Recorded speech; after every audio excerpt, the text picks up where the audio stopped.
नमस्कार दोस्तों, मैं सुनीता राजेश्वर, अध्यक्ष परिवार।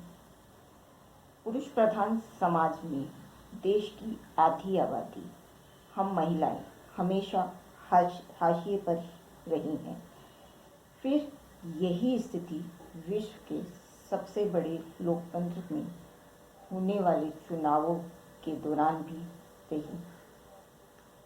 फिर देश को पहली महिला प्रधानमंत्री इंदिरा गांधी के रूप में मिली। इन्हीं के बेटे स्वर्गीय राजीव गांधी ने देश की महिलाओं को पंचायतों में और अब 50% आरक्षण नगर निगम में भी मिल चुका है। तो संसद में भी नारी वंदन विधेयक पारित हो चुका है। तब निश्चित ही यह देश में महिलाओं के लिए अच्छी स्थिति है। इसीलिए अब कमोबेश सभी राजनीतिक दल भी सत्ता में महिलाओं की भागीदारी की अहमियत समझने लगे हैं।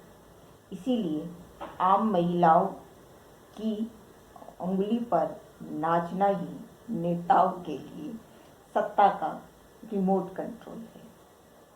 आपको याद है ना, मैं भी लगातार देश की आधी आबादी हम महिलाओं के हक अधिकार के लिए आवाज़ उठाती रही हूँ।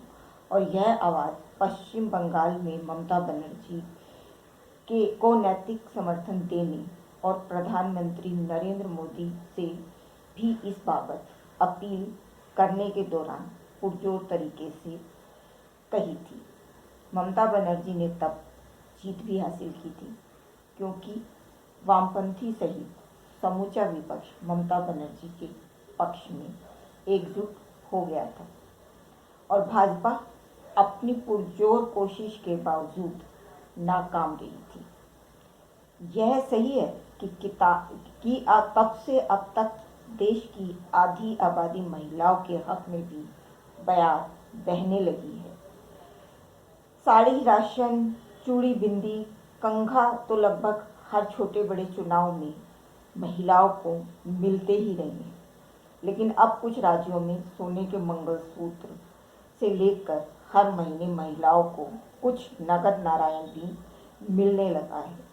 तो इन चुनावों में कुछ विशेष लोक लुभावन योजनाओं की घोषणा भी कमोबेश सभी राजनीतिक दल कर रहे हैं।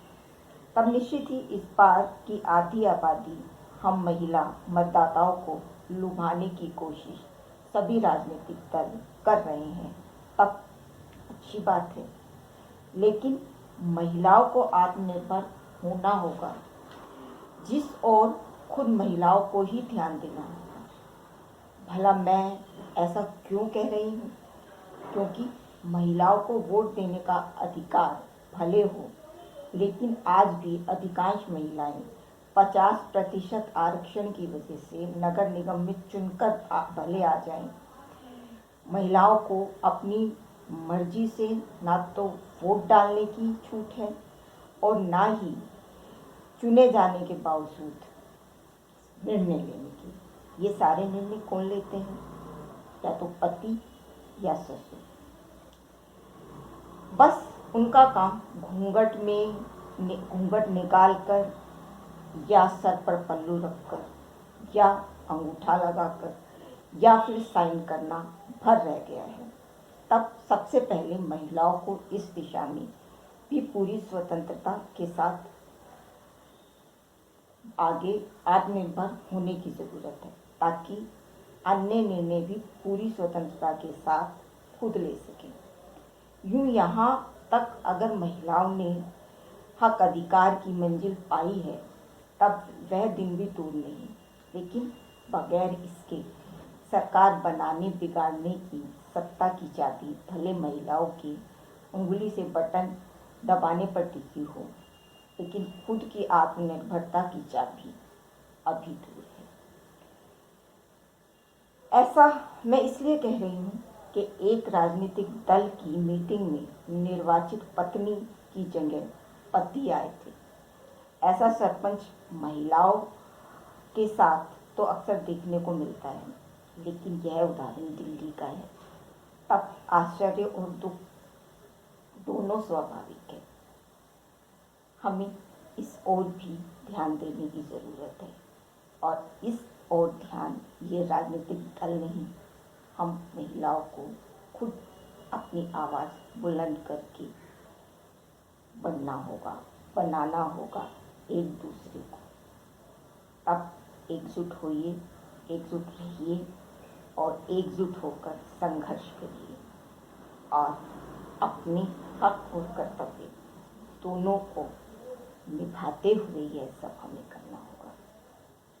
भले अभी चुनाव का बिगुल बज चुका है और राजनीतिक दल इस चीज़ की अहमियत जानते हैं, लेकिन जो हम सबकी जिम्मेदारी है देश की आधी आबादी हम महिलाओं की, वो हम सभी को निभानी है। तब चुनाव में सत्ता बनने बिगड़ने की चाबी तो हमारे हाथ में है। अब क्या रहा, आत्मनिर्भरता की चाबी, है ना।